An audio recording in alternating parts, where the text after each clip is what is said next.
What's going on, everyone? I'm going to try to turn this into a weekly thing where on Monday nights I discuss the previous week's Major League Baseball season, give you some headlines, give you a little bit of look ahead, and do my own power rankings at the end of it.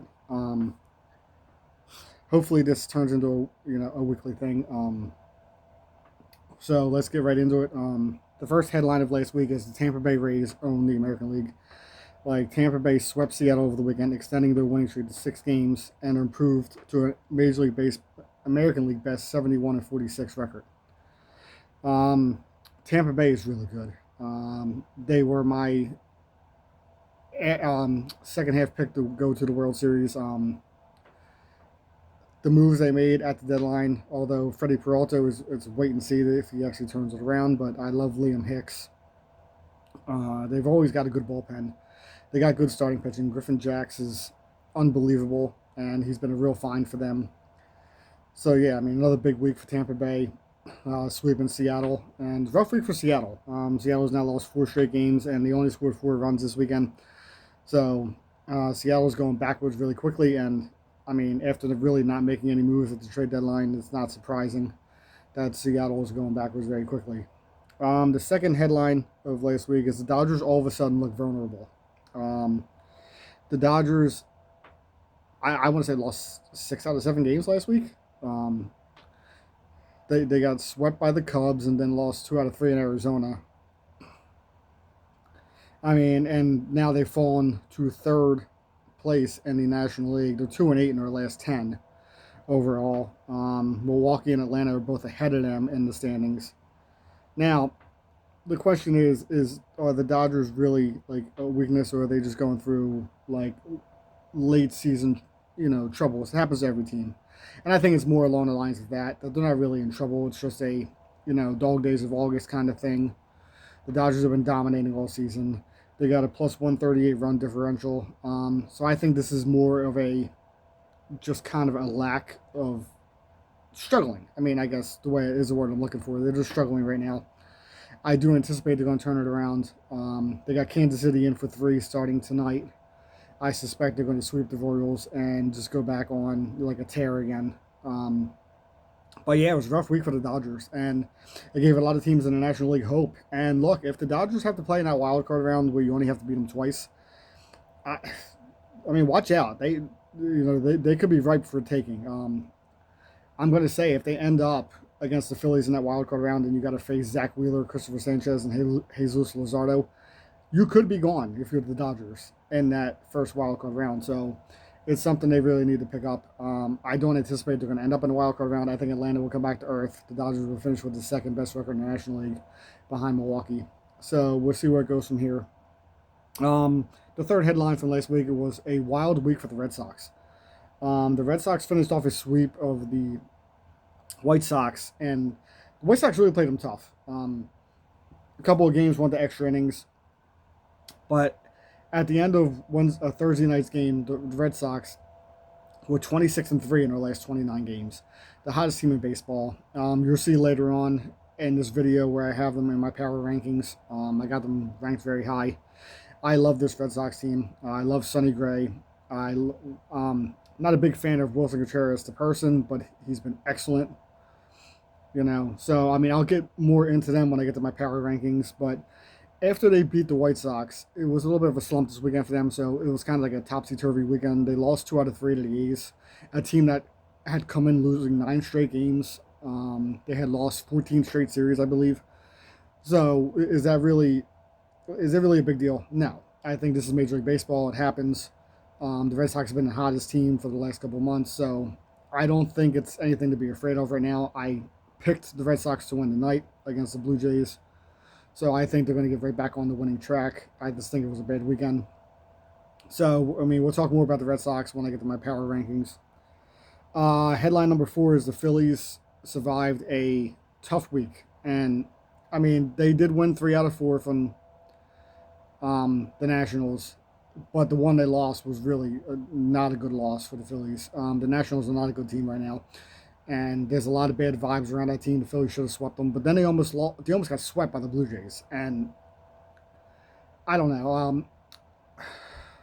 This bullpen right now, leaving, and Don Mattingly leaving Jose Alvarado in Saturday night when he really couldn't throw strikes, and then eventually ended up blowing the lead. And then Kirkering yesterday ended up blowing the lead. Thankfully, the Phillies survived and won the game, in 12 innings, 7-6. Kyle Schwarber ended up going deep twice. It was the first time in 17 games that he hit a home run. I anticipate he will go on a tear now. Usually it's how it works with him. But man, it was a rough weekend, and they easily could have got swept by the Blue Jays, a team that I don't think very highly of right now. And ever since the whole Don Mattingly, Bryce Harper thing went down, the Phillies seem like a different team. And I'm hoping they get over this, and I think they will. They're too talented to be this bad. I anticipate getting on the road and getting out of Citizens Bank Park, getting away from the fans, will bring some players together, and they will play much better. They start a series in St. Louis tonight. I do think they'll win with Andrew Painter on the mound. I think Painter will pitch better. And matter of fact, he has pitched better since he came back up. So again, we'll talk more about the Phillies when I get to my power rankings.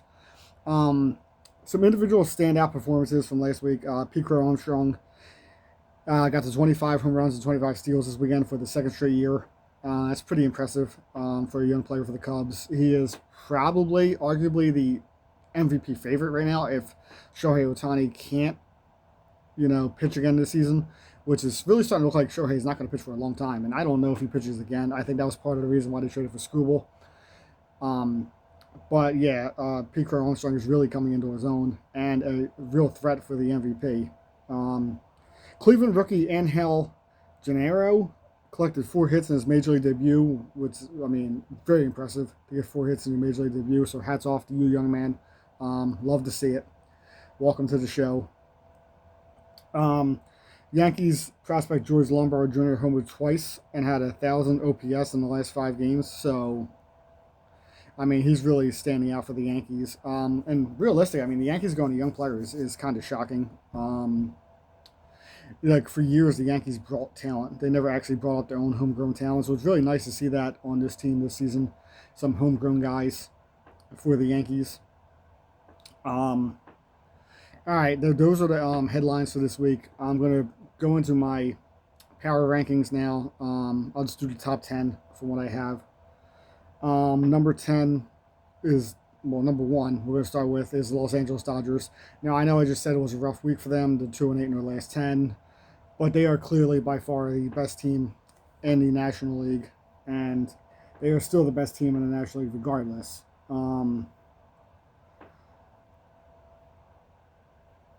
Sorry, a little bit of... So, trading for Tyreek Skubal and...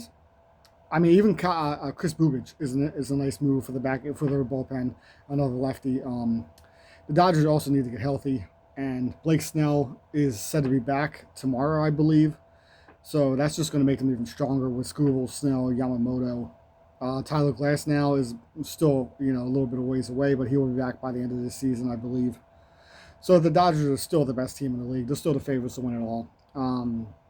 I said this is just like an outlier with the way they've been going. It's August.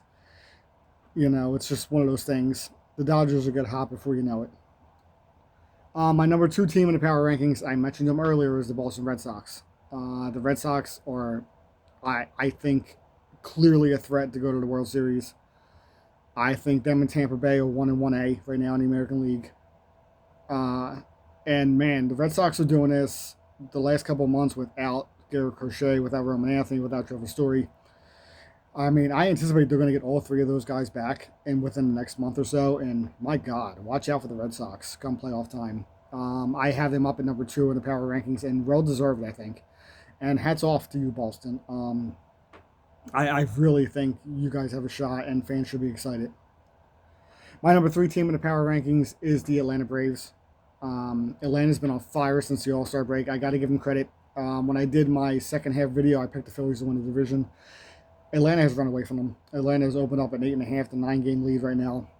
And I do think it's going to get closer as, the dog days of August go. I think the Phillies have better pitching. I think Atlanta is starting pitching as suspect. But I got to give them credit. And right now they're playing better baseball than almost anybody in the National League.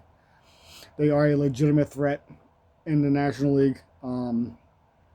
I don't think they're as good as Milwaukee, the Dodgers, or the Phillies. But I mean, you got to give them credit, and these power rankings are based off how you're playing right now, not how I think you're going to end the season. So Atlanta is justifiably at number 3, and watch out for Austin Riley in the next month and a half because he is starting to swing the bat better. If he gets hot, he can carry Atlanta himself for a couple weeks. So, um, I don't like what Atlanta did at the trade deadline, so I do anticipate they're going to fall back a little bit. But right now they're playing incredible, so I have them at number 3. Number 4, I got the Milwaukee Brewers, and look, Milwaukee really didn't do anything at the trade deadline. I'm very disappointed. I think they really had a legit shot to put themselves 1-1A with the Dodgers in the National League, and I really think they put themselves behind the Phillies with the lack of moves at the deadline. I mean, they did get Dustin May, but I don't think Dustin May is a difference maker. I think if you put up the starting rotations, I think the Phillies and Dodgers both have better starting rotations.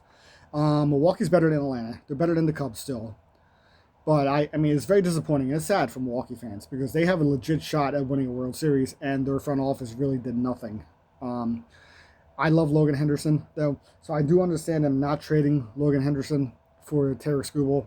But if you would have traded for Skubal, oh my God, you would have been the best team in the National League. You would have arguably been the favorites to win it all. And I think that's really what it comes down to when you're trading young players. It's not about whether you sign a guy or not. It's about whether he helps you win a World Series. I famously said a couple years ago when the Phillies went to the World Series in 22 that I wish they would have traded for Carlos Rodon, who was having an outstanding year. The Giants wanted Mick Abel back in the deal, and the Phillies wanted assurances that Rodon would sign with them. He wouldn't give them assurances, so the Phillies didn't make the deal. I've always felt that if Carlos Rodon was in that rotation, the Phillies maybe win the World Series, and nobody really cares if he leaves that offseason because you won a World Series with him. So I think Milwaukee really should have won all in. And who knows what baseball's going to look like next season? Who knows if baseball's going to have a season next season? All the reports are that, the owners are ready for it not to be a season. So anyway, I'm disappointed in Milwaukee. That's why I kind of dropped them to 4 in the power rankings. I think they are playing behind those teams. At number 5 in the rankings, I have the Cubs. The Cubs made some big moves at the deadline. Getting Kevin Gausman was great. I think Braxton Garrett is a sneaky move for them. And the Cubs are really playing good baseball. Like I said, I mentioned earlier with the Pete Crow Armstrong with 25 home runs and 25 steals. They really have a lot of talent. They need Alex Bregman to pick it up more, but the Cubs are playing really good baseball. And right now, they're a team you don't want to see, especially in that wild card round. They're going to be a real threat. And if they end up playing, again, the same thing, like I said, about the Phillies, if they end up playing the Dodgers in that wild card round, watch out, LA, because they can out-hit you. And I mean, the Cubs, nobody wants to see them right now. So I think justifiably I got them number 5 in the power rankings. At number 6, I have the Tampa Bay Rays. I mentioned them earlier. I think Tampa Bay right now is 1-1A with Boston. I put Boston ahead of them because they're playing better baseball the last couple of months.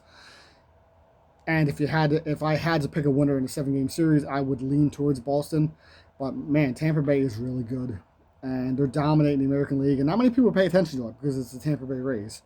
So, I mean, really, they're making some noise out there, and the American League is so wide open that I think Tampa Bay and Boston ALCS is not out of the realm of possibility. I think the Yankees are the 3rd best team in that division, and I mean, just watch out. Watch out for the Tampa Bay Rays. At number 7, this is a controversial one. I have the Chicago White Sox at number 7, and a lot of people are going to look at that and say, what? Look, this is just based off of how they played this season. I know I'm saying, like, the power rankings go by how you played lately, and the White Sox have been up and down a little bit lately, but man, I have got to give them credit. I did not think they were going to be this far ahead in the rebuild, but man, the White Sox are a legit threat to win that division. I think that's about as far as they can go with their pitching and bullpen issues, but I have got to give them credit for as good as they've been. And they really have a 3-game lead in the American League Central, and nobody in the Central is really good. So I do think that the White Sox may end up winning this division. I still give Cleveland an outside shot to catch them. Cleveland was the team I picked to win the division going into the second half. I think Cleveland has better pitching, but I mean, I got to hand it to the White Sox and tip my cap to them because they are up top of that division. They are playing well. And look, on a nightly basis, they can win any game. They really can. So I got the White Sox at number 7. At number 8, I got the New York Yankees. Again, I think the Yankees are the 3rd best team in that division. I think they're not the same team without Aaron Judge. I do anticipate they're going to get Aaron Judge back, but I don't think the Yankees did enough to shore up the bullpen at the deadline. I think David Bednar is not a lockdown closer, so I think that's always going to be iffy. I think their lineup is really hit or miss. I like Schindler, I like Will Warren in their rotation, but other than that, I think the Yankees do have question marks, but they are playing well. I got to give them credit. They're surviving without Judge. They're treading water. They are definitely the third best team in the American League behind Tampa Bay and Boston, as I've said. I put the White Sox ahead of them just, because I think the White Sox deserve to be there. But the Yankees are, at number 8 in my power rankings, and the Yankees are going to be in the playoffs. And if they get Judge back, who knows? But I don't think they have a World Series winning roster. Okay, at number 9 in the rankings, I have the Phillies. And look, the Phillies have not played well lately. Going into this week, I would have had the Phillies as number 3 in the power rankings. I dropped them down to 9. I really thought they were better than Milwaukee. I still think they're better than Milwaukee. I really would have put them up there with the Dodgers about a week ago. Well, going into the second half of the season, I thought they would win this division. Again, like I said, ever since the Harper comments about the ownership and making moves and Don Mattingly coming out and snapping back at him, which, by the way, I thought Mattingly was wrong. There was no reason to poke the bear like that. There was no reason to say that. You're the manager of the team. I think you got to take the high road. But I think the Phillies have been not the same team since then. The vibe is a little bit different. I love the Jose, I love the Luis Ariz move. I do not like the Jose Alvarado, like Don Mattingly leaving him in games, but the Luis Ariz move is going to help. I don't like them batting him fourth. I don't understand it. I don't get why you have a singles hitter batting fourth. Yes, he gets on base, but he has no speed. And then for the vast majority, they were batting Alec Bohm behind him, the guy who leads the team in double plays. So, I mean, that 4 and 5 didn't make sense to me. But when you have a rotation of Zach Wheeler, Christopher Sanchez, and Jesus Luzardo, who, by the way, Jesus Luzardo right now is the best starter in this rotation. He just come off having 12 strikeouts yesterday in 7 innings, only allowed 2 runs. I mean, I'll put Jesus Luzardo up against anybody in the National League right now. And he deserves Cy Young votes at the end of this season. But when you have the Phillies going into the playoffs, do you really want to see Zach Wheeler, Christopher Sanchez, and Jesus Luzardo in a wild card round or a best of 5? No, you don't. So that's why I still have the Phillies at 9 in the power rankings. I anticipate they're going to move up. I think they're going to be good this week. So next week, I anticipate moving them up in the power rankings. The last team I have in the power rankings is the Arizona Diamondbacks. And I got to say, I went back and forth with the Diamondbacks and Padres at 10. I love the moves the Padres made. So they would be 11, getting Casey Mize and Robbie Ray. But Arizona, I got to tip my cap to them. I don't know how they do it. I don't know. I think it's a lot of smoke and mirrors. I'm not so sure they can hold it up. Eduardo Rodriguez has been a find this season. The top of the lineup is legit, with Marte, Perdomo, Corbin Carroll, guys like that. But, man, the young players on the team have produced. The pitching has been better than I thought it would be. So, I mean, I got to give them credit, so I put them at 10. I mean, I don't anticipate them holding the spot, but I guess, again, I could be wrong. I love what San Diego did. I think San Diego's a real threat, to moving the Diamondbacks out of my top 10. But for now, having the Diamondbacks in the top 10, kudos to you. I tip my cap, Arizona. You're fun to watch. You got a fun team. And, look, keep it going. As a baseball fan, I love it. Obviously, I'm a Phillies fan first, but as a baseball fan, I love it. I love watching baseball. I watch every game. And when I say every game, I legitimately watch every game that's on. And so, Arizona, you're fun to watch. All right, so that was my top 10 power rankings. We're going to go into a little bit of a preview of next week. There's a gigantic series coming up later this week between the Dodgers and Brewers. It's a 4-gamer starting Sunday in LA. Both Jacob Mizorowski and Tarek Skubal are scheduled to pitch this weekend. I don't believe they're scheduled to face each other, but man, how incredible would that be? That would be awesome. So that's definitely going to be the series to watch this week is Dodgers Brewers. The Phillies and Twins play on Thursday in the Field of Dreams game. So obviously that brings out a lot of eyes. I'm excited that the Phillies are in it. I can't wait to watch this game. And, it's going to be awesome to actually see my team in it. The last couple of years, it's a beautiful scenery. And then if you haven't watched the game, look, you take a couple hours out Thursday night and watch it. It really is something. The Red Sox start a series with the Blue Jays. I mentioned it earlier. I do believe that the Red Sox are going to get back in the winning ways after losing to the A's this weekend. They're starting off with Sonny Gray tonight. I think Sonny Gray gets them back in the winning track. I think they win the series in Toronto and move on from there. The Mariners and Yankees also face off this week. Again, this is a Seattle needs to start winning. Like Seattle needs to start proving that they belong right now. They were a team coming into the season that I thought were a threat to win the American League. And again, maybe the vibes are bad when they really didn't make any moves. All they really did was get Taylor Ward. They did get rid of Luis Castillo, which I think was a money dump, and that's a big thing for the future. But very disappointed in the fact that they really didn't make any moves, and I think it's showing in the team's play on the field right now. So yeah, that'll be an interesting series. I think the Yankees have their number, but if you're the Mariners, it starts now. You got to start winning, and you got to start beating these teams that are in front of you. And the Yankees are one of them who's in front of them in the wild card. So it starts now for Seattle. All right, guys. I'm going to stop it there. Again, I'm planning on doing one of these videos every week. I'm going to start incorporating other videos throughout the week, but the Power Rankings one will be every Monday night. And I'll do a recap of the week before and a preview of the week that's coming. So, look, like, subscribe. Let me know what you think. Let's talk about it.